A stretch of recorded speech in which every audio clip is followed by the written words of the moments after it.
Hi there, and welcome to this day in history for November 27th. Ordinarily, I record these a day or two in advance and then edit them for posting. It takes me usually about 2 hours to edit a video, no matter how short it is. And I did record one for today, but it's been a travel day and I didn't have time to edit it. And so I thought I would see if I could just read it all the way through and put it up as it arrives. So we'll start by saying that November 27th is the 331st day of the year in the Gregorian calendar, with 34 days remaining to the end of the year. One more thing before we get started, I want to say happy birthday to my granddaughter Leilani. Happy birthday, sweetie. I hope you're having a wonderful day and an amazing year. And now we're going to go back to the year 1095, when Pope Urban II ordered the First Crusade. In 1703, a freak storm dissipated over England. They'd had an unusual storm for several days, and it came with hurricane-strength winds, killed a lot of people, and it finally began to dissipate today. Or maybe it completed its dissipation. In 1839, the American Statistical Association was founded in Boston. In 1868, convicted of desertion and mistreatment of soldiers earlier that year in a military court, the government had suspended Custer from rank and command for 1 year. 10 months into his punishment, in September of 1868, General Philip Sheridan reinstated Custer to lead a campaign against Cheyenne Indians who had been making raids in Kansas and Oklahoma that summer. Sheridan was also frustrated by the inability of his other officers to find and engage the enemy. And so, despite his poor record and unpopularity with the men of the 7th Cavalry, Custer was a good fighter. And so it is that without bothering to identify the village or do any reconnaissance, Lieutenant Colonel George Armstrong Custer led an early morning attack on a band of peaceful Cheyenne living on a reservation with peaceful Chief Black Kettle. I'll turn that off so it doesn't make any more noise. Alrighty, sorry about that. Custer's habit of boldly charging Indian encampments of unknown strength would eventually lead him to his death at the Battle of Little Bighorn. 1911, White House housekeeper frets over William Howard Taft's waistline. On November 27th of 1911, Elizabeth Jaffray, a White House housekeeper, wrote in her diary about a conversation she'd had with President William Howard Taft and his wife about the Commander-in-Chief's ever-expanding waistline. 1924, in New York City, the first Macy's Day Thanksgiving Day parade was held. 1940, Bruce Lee was born.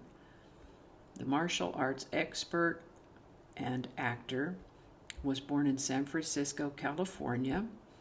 In his all too brief career, Lee became a film star in Asia and a pop culture icon posthumously in America. Tragically, Lee died in 1973 after suffering brain edema, believed to be caused by an adverse reaction to pain medication.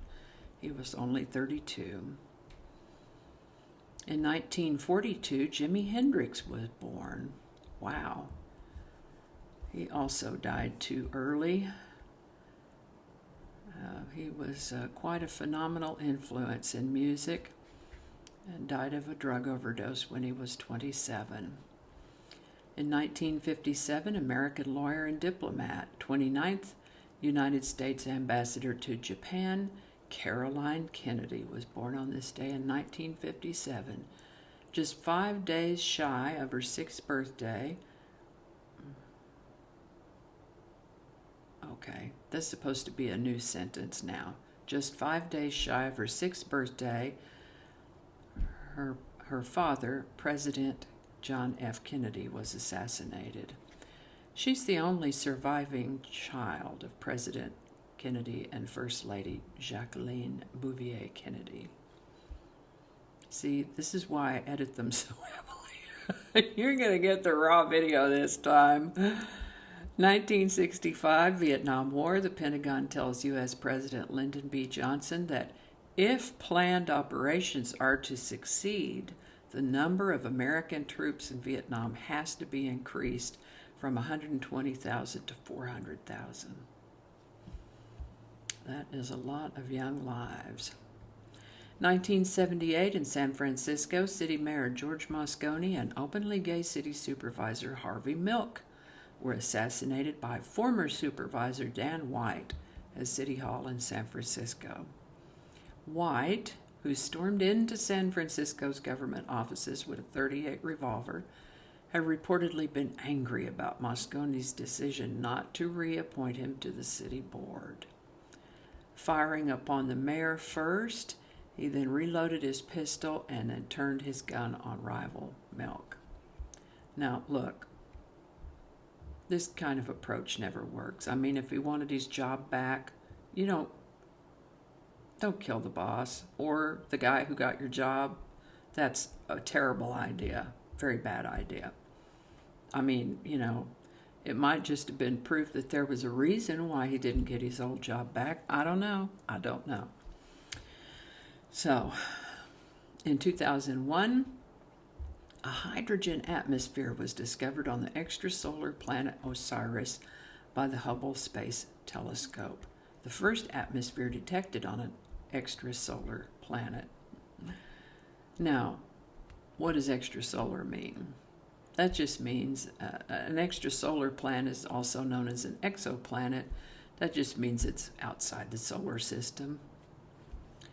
In 2005, Aerosmith and 50 Cent headlined a $10 million bat mitzvah. This was huge now. They also had Kenny G, Don Henley, Tom Petty. Holy cow, what a big party that was. I think that sounds like it might have been more for the parents than the child. The father who spent $10 million celebrating his daughter's coming of age was the defense contractor David H. Brooks, CEO of DHB Industries, a Long Island company that manufactured body armor for the United States military. 2 years after the lavish event, Brooks was served with a 71-page federal indictment featuring charges of insider trading, tax evasion, and raiding his company coffers for personal gain, including for the $10 million he used to pay for his daughter's lavish bat mitzvah. You got to keep your business and your personal, and don't mix them up. Anyway, I'm not going to edit this. You're going to get it just like it falls out of my mouth. Because this is a travel day, and I just can't spend 2 hours editing right now. Anyway, thank you so much for watching, and I think that's going to do it for us. As always, links to my research are included in the show notes. Give it a like if you enjoyed this video. Consider subscribing if you haven't already, and feel free to share. And while you're here on YouTube, go ahead and check out my other channel, 8 Susquehanna. There's a link in the show notes. Thanks again, and I'll see you next time. Okay, let's turn the volume up. There we go. Let's do that one again. Blah, blah, blah, coffee mug.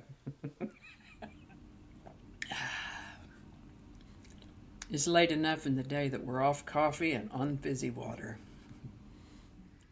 Just read the words. Just read the words. That's a lot of words. Hope I pronounced that right. There goes my crazy neighbor's car horn again. I'd like to think that one day she'll learn how to use that thing, but she'll just talk over it. Who knows what evil lurks in the hearts of men? She's not a man. Sure would be nice if I could ever read one of these in its entirety without having to start anything over. That would be awesome. I might have to take another look at that. I'm going to have to look at that. This is why I don't do live shows.